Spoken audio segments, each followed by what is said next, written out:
வணக்கம் மக்களே, சற்றுமுன் கிடைத்த தகவல் ஒன்றை பார்க்க போகிறோம். ராஜ கண்ணப்பனின் சர்ச்சை பேச்சு முதலமைச்சர் கவனத்திற்கு கொண்டு சென்ற திருமாவளவன் முக்கிய கோரிக்கை திடீர் தகவல். இந்த ஒரு தகவலை பற்றி தான் நாம் பார்க்க போகிறோம். தகவலை பார்ப்பதற்கு முன்னதாக நீங்கள் நம்மளுடைய சேனலுக்கு புதிய பார்வையாளர்களாக இருந்தீர்கள் என்றால் மறக்காமல் நம்மளுடைய சேனலை சப்ஸ்கிரைப் செய்து வைத்துக் கொள்ளுங்கள் மக்களே. சிறுத்தை தாக்கி சிறுமி உயிரிழந்த விவகாரத்தில் அமைச்சர் ராஜ கண்ணப்பன் பேசியிருந்தது சலசலப்பை கிளப்பியிருந்தது. இந்த நிலையில் இது குறித்து முதலமைச்சருக்கு விடுதலை சிறுத்தைகள் கட்சியின் தலைவர் திருமாவளவன் கோரிக்கை வைத்திருக்கிறார்.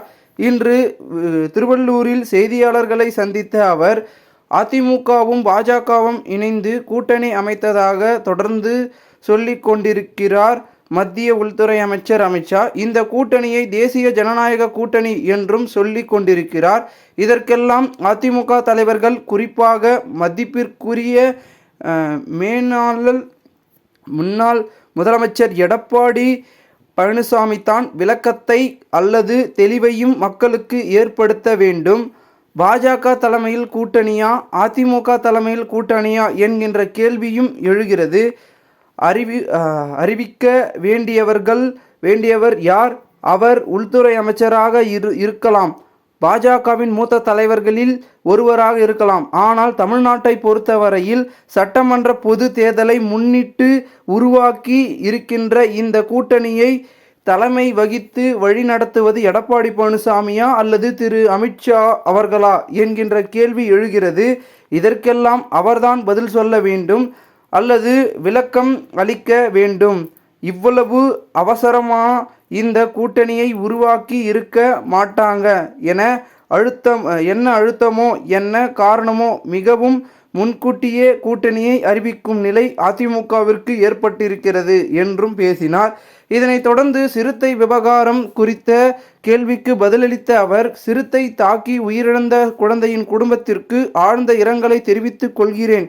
அந்த குழந்தையை இழந்த பெற்றோருக்கு அந்த குடும்பத்தினருக்கும் உரிய இழப்பீட்டை தமிழ்நாடு அரசு வழங்க வேண்டும் என்று வலியுறுத்துகிறேன். அமைச்சர் எந்த பின்னணியில் இந்த கருத்தை சொன்னார் என்றும் தெரியவில்லை.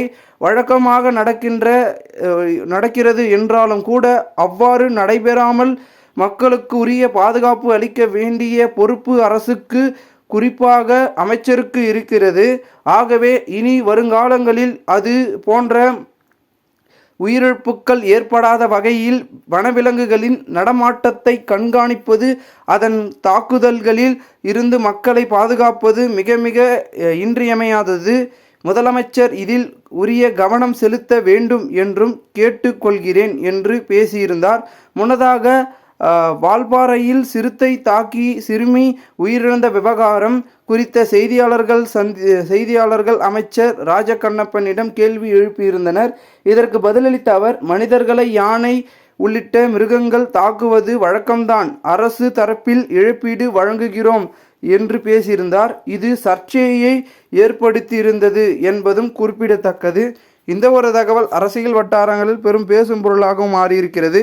இந்த ஒரு தகவலை குறித்த பொதுமக்கள் உங்களுடைய கருத்துக்களை கமெண்ட் மூலமாக தெரிவிங்கள். இது போன்று நீங்கள் அரசியல் சார்ந்த நிகழ்வுகளாம் தினசரி தெரிந்து கொள்ள நம்மளுடைய சேனலை சப்ஸ்கிரைப் செய்து வைத்துக் கொள்ளுங்கள் மக்களே. நன்றி, வணக்கம் மக்களே.